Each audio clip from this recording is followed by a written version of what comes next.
भिकारिन गुरुदेव रवींद्रनाथ टैगोर।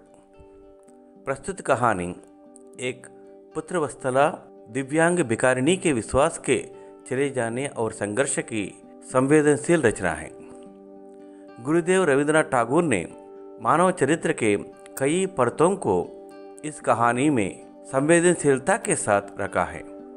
एक भिकारिन अपने जीवन के समस्त पूंजी द्वारा अपने पालित पुत्र को रोगमुक्त करने के लिए खर्च करना चाहती है, लेकिन समाज का धनवान और धार्मिक रूप में प्रसिद्ध सेठ उसके बीच से संचित धन को लौटाने में छल करता है।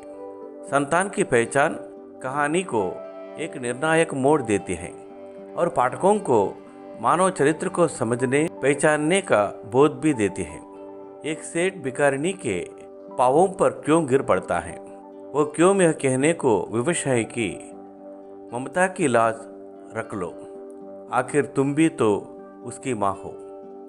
कहानी की मार्मिकता को पाठक इन पंक्तियों में सिद्ध से महसूस करता है कि उनके नेत्रों से आंसू बह रहे थे, किंतु वो भिखारिन होते हुए भी सेठ से महान थी। इस समय सेठ याचक था और वह दाता थी। अंधी प्रतिदिन मंदिर के दरवाजे पर जाकर खड़ी होती। दर्शन करने वाले बाहर निकलते तो अपना हाथ फैले देती और नम्रता से बोलती है, बापूजी, अंधी पर दया हो जाए। वो जानती थी कि मंदिर में आने वाले सहृदय और दयालु हुआ करते हैं। उसका यह अनुमान असच ना था। आने जाने वाले 2-4 पैसे उसके हाथ में रख ही देते थे। अंधी उनको दुआएं देती और उनकी सहृदयता को सराहती है। स्त्रियां भी उसके पल्ले में थोड़ा बहुत अनाज डाल जाया करती थी। सुबह से शाम तक वो इसी प्रकार हाथ फैलाए रखी रहती थी। उसके पश्चात मन ही मन भगवान को प्रणाम करती और अपनी लाठी के सहारे झोंपड़ी की राह पकड़ती। उसकी झोंपड़ी नगर से बाहर थी। रास्ते में भी वह याचना करती जाती, किंतु राहगीरों में अधिक संख्या श्वेत वस्त्र वालों की होती, जो पैसे देने की अपेक्षा झिड़कियां दिया करते हैं। तब भी अंधी निराश ना होती और उसकी याचना बराबर जारी रहती। झोंपड़ी तक पहुंचते पहुंचते उसे 2-4 पैसे और मिल जाते। झोंपड़ी के सम्मुख पहुंचते ही एक 10 वर्ष का लड़का उछलता कूदता आता और उसे लिपट जाता। अंधी टटोल कर उसके मस्तिष्क को चूम लेती। बच्चा कौन है, किसका है, कहाँ से आया, इस बात से कोई परिचित नहीं था। 5 वर्ष हुए पास पड़ोस वालों ने उसे अकेला देखा था। इन्हीं दिनों एक दिन संध्या समय लोगों ने उसकी गोद में एक बच्चा देखा। वो रो रहा था। अंधी उसका मुख चूम चूम कर उसे चुप करने का प्रयत्न कर रही थी। यह कोई असाधारण घटना ना थी, अतः किसी ने भी ना पूछा कि बच्चा किसका है। उसी दिन से वो बच्चा अंधी के पास था और प्रसन्न था। उसको वो अपने से अच्छा खिलाता और पहनाती। अंधी ने अपनी झोंपड़ी में एक हांडी गाड़ रखी थी। दिन भर जो कुछ मांग कर लाती उसमें डाल देती और उसे किसी वस्तु से ढक देती, ताकि दूसरे व्यक्तियों की दृष्टि उस पर ना पड़े। खाने के लिए अन्न काफ़ी मिल जाता था। उससे काम चलाती। पहले बच्चे को पेट भरकर खिलाती, फिर स्वयं खाती। रात को बच्चे को अपने वक्ष से लगाकर वहीं पड़ी रहती। प्रातःकाल होते ही उसको खिला पिलाकर फिर मंदिर के द्वार पर आ खड़ी होती। काशी में सेठ बनारसी दास बहुत प्रसिद्ध व्यक्ति थे। बच्चा बच्चा उनकी कोठी से परिचित था। वे बहुत बड़े देवभक्त और धर्मात्मा थे। धर्म पर उनकी बड़ी श्रद्धा थी। दिन के 12 बजे तक वे स्नान ध्यान में संलग्न रहते थे। उनकी कोठी पर हर समय भीड़ लगी रहती थी। कर्ज के इच्छुक तो आते ही थे, परंतु ऐसे व्यक्तियों का भी तांता बंधा रहता था। पूंजी सेठ के पास धरोहर रूप में रखने आते थे। सैकड़ों भिखारी अपनी जमा पूंजी इसी सेठ जी के पास जमा कर जाते थे। अंधी को भी यह बात ज्ञात थी, किंतु पता नहीं कि अब तक वह अपनी कमाई यहाँ जमा करने में क्यों हिचकिचाती रही। उसके पास काफ़ी रुपये हो गए थे। हांडी लगभग पूरी भर गई थी। उसको शंका थी कि कोई उसको चुरा ना ले। एक दिन संध्या समय अंधी ने वह हांडी उखाड़ी और अपने फटे हुए आंचल में छिपाकर सेठ जी की कोठी पर जा पहुंची। सेठ जी बही खाते के पुष्ट बुलट रहे थे। उन्होंने पूछा, क्या है बुढ़िया? अंधी ने हांडी उनके आगे सरका दी और डरते डरते कहा, सेठ जी, इसे अपने पास जमा कर लीजिए। मैं अंधी अपाहिज कहाँ रखती फिरूंगी। सेठ जी ने हांडी की ओर देखकर कहा, इसमें क्या है?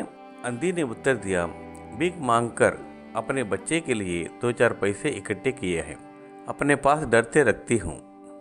कृपया इन्हें आप अपनी कोठी में रख लें। सेठ जी ने मुनीम की ओर संकेत करते हुए कहा, बही में जमा कर लो। फिर बुढ़िया से पूछा, तेरा नाम क्या है? अंधी ने अपना नाम बताया। मुनीम जी ने नगदी गिनकर उनके नाम से जमा कर ली। अंधी सेठ जी को आशीर्वाद देती हुई अपनी झोंपड़ी में चली गई। 2 वर्ष बाद सुखपूर्वक बीते। इसके पश्चात एक दिन लड़के को ज्वर ने आ दबाया। अंधी ने दवा दारू की, वैद्य हकीमों से उपचार कराया, परंतु संपूर्ण प्रयत्न व्यर्थ सिद्ध हुई। लड़के की दशा दिन प्रतिदिन बुरी होती गई। अंधी का हृदय टूट गया। साहस ने जवाब दे दिया। वो निराश हो गई, परंतु फिर ध्यान आया कि संभवतः डॉक्टर के इलाज से फायदा हो जाए। इस विचार के आते ही वो गिरती पड़ती सेठ जी की कोठी पर जा पहुंची। सेठ जी उपस्थित थे। अंधी ने कहा, सेठ जी, मेरी जमा पूंजी में से 10-5 रुपये मुझे मिल जाए तो बड़ी कृपा हो। मेरा बच्चा मर रहा है, डॉक्टर को दिखाऊंगी। सेठ जी ने कठोर स्वर में कहा, कैसी जमा पूंजी, कैसे रुपये? मेरे पास किसी के रुपये जमा नहीं हैं। अंधी ने रोते हुए उत्तर दिया, 2 वर्ष हुए मैं आपके पास धरोहर रूप में रखकर गई थी, दे दीजिए, बड़ी दया होगी। सेठ जी ने मुनीम की ओर रहस्यमय दृष्टि से देखते हुए कहा, मुनीम जी, जरा देखना तो, इसके नाम की कोई पूंजी जमा है क्या? तेरा नाम क्या है रे? अंधी की जान में जान आई। आशा बंदी। पहला उत्तर सुनकर उसने सोचा कि ये सेठ बेईमान है, किंतु अब सोचने लगी कि संभव तो इसे ध्यान ना रहा होगा। ऐसा धर्मात्मा व्यक्ति भी भला कहीं झूठ बोल सकता है। उसने अपना नाम बता दिया। मुनीम ने सेठ जी का संकेत समझ लिया था। वहीं के पुष्ट उलट पलट देखा, फिर कहा, नहीं तो इस नाम पर एक पाई भी जमा नहीं है। अंधी वही जमीन बैठ रही है। अंधी वही जमीन बैठ रही। उसने रो रो कर कहा, सेठ जी, परमात्मा के नाम पर, धर्म के नाम पर कुछ दे दीजिए। मेरा बच्चा जी जाएगा। मैं जीवन भर आपके ऋण गाऊंगी। परंतु पत्थर में झोंक न लगी। सेठ जी ने कुद्र होकर उत्तर दिया, जाती है या नौकरी को बुलाऊं? अंधी लाठी लेकर खड़ी हो गई और सेठ जी की ओर मुख करके बोली, अच्छा अच्छा, भगवान तुम्हें बहुत दे, और अपनी झोंपड़ी की ओर चल दी। यह आशीष ना थी, बल्कि एक दुखिया का शाप था। बच्चे की दशा बिगड़ती गई। दवा दारू हुई ही नहीं, फायदा क्यों कर होता। एक दिन उसकी दशा बड़ी चिंताजनक हो गई। प्राणों के लाले पड़ गए। उसके जीवन से अंधी भी निराश हो गई। सेठ जी पर रहकर उसे क्रोध आता था। इतना धनी व्यक्ति है, 2-4 रुपये दे ही देता तो क्या चला जाता। फिर मैं उससे कुछ दान नहीं मांग रही थी, अपने ही रुपये मांगने गई थी। सेठ जी से उसे घृणा हो गई। बैठे बैठे उसको कुछ जान आया। उसने बच्चों को अपने गोद में उठा लिया। टोकरे खाती पड़ती सेठ जी के पास पहुंची और उसके द्वार पर तना देकर बैठ गई। बच्चे का सर जोर से बपक रहा था और अंधी का कलेजा भी। एक नौकर किसी कमरे से बाहर आया। अंधी को बैठी देखकर उसने सेठ जी को सूचना दी। सेठ जी ने आज्ञा दी कि उसे भगा दो। नौकर ने अंधी को चले जाने को कहा, किंतु वह उस स्थान से ना हिली। मारने का भय दिखाया, पर वह टस से मस ना हुई। नौकर ने फिर अंदर जाकर कहा कि वह नहीं टहलती। सेठ जी स्वयं बाहर पधारे। देखते ही पहचान गए। बच्चे को देखकर उन्हें बहुत आश्चर्य हुआ कि उसकी शक्ल सूरत उनके मोहन से बहुत मिलती जुलती है। 7 वर्ष हुए जब मोहन किसी मेले में खो गया था। उसकी बहुत खोज की, पर उसका कोई पता ना मिला। उन्हें स्मरण हो आया कि मोहन की जांघ पर लाल रंग का चिन्ह था। इस विचार के आते ही उन्होंने अंधी की गोद के बच्चे की जांघ देखी। चिन्ह अवश्य था, परंतु पहले से कुछ बड़ा। उनको विश्वास हो गया कि बच्चा उन्हीं का मोहन है। उन्होंने तुरंत उसको छीनकर अपने कलेजे से चपट लिया। शरीर जोर से तप रहा था। नौकर को डॉक्टर लेने को भेजा और स्वयं मकान के अंदर चल दिए। अंधी खड़ी हो गई और चिल्लाने लगी, मेरे बच्चे को ना ले जाओ, मेरे रुपये तो हजम कर गए, अब क्या मेरा बच्चा भी मुझसे छीनोगे? सेठ जी बहुत चिंतित हुए और बोला, बच्चा मेरा है। यही एक बच्चा है, 7 वर्ष पूर्व कहीं खो गया था, अब मिला है। अब इसको नहीं जाने दूंगा। लाख यत्न करके भी इसके प्राण बचाऊंगा। अंधी ने जोर का ठहाका लगाया, तुम्हारा बच्चा है, इसलिए लाख यत्न करके भी उसे बचाओगे? मेरा बच्चा होता तो उसे मर जाने देते हो क्यों? यह भी कोई न्याय है? इतने दिनों तक खून पसीना एक करके उसको पाला है, मैं उसको अपने हाथ से नहीं जाने दूंगी। सेठ जी की अजीब दशा थी। कुछ करते डरते नहीं बनता था। कुछ देर वही मौन खड़े रहे, फिर मकान के अंदर चले गए। अंधी कुछ समय तक खड़ी रोती रही, फिर वह भी अपनी झोंपड़ी की ओर चल दी। दूसरे दिन प्रातःकाल प्रभु की कृपा हुई। यह दवा ने अपना जादू का सा प्रभाव दिखाया कि मोहन का ज्वर उतर गया। होश आने पर उसने आंख खोली तो सर्वप्रथम शब्द जबान से निकला, माँ। चारों ओर अपरिचित शक्लें देखकर उसने अपने नेत्र फिर बंद कर लिया। उस समय से उसका ज्वर फिर अधिक होना आरंभ हो गया। माँ की रट लगी हुई थी। डॉक्टरों ने जवाब दे दिया। सेठ जी के हाथ पांव फूल गए। चारों ओर अंधेरा दिखाई पड़ने लगा। क्या करूं? एक ही बच्चा है, इतने दिनों बाद मिला भी तो मृत्यु उसको अपने चुंगल में दबा रही है। इसे कैसे बचाऊं? सहसा उनको अंधी का ध्यान आया। पत्नी को बाहर भेजा कि देखो कहीं वह अब तक द्वार पर ना बैठी हो, परंतु वह यहाँ कहाँ। सेठ जी ने घोड़ा गाड़ी तैयार कराई और बस्ती से बाहर उनकी झोंपड़ी पर पहुंचे। झोंपड़ी बिना दरवाजा की थी।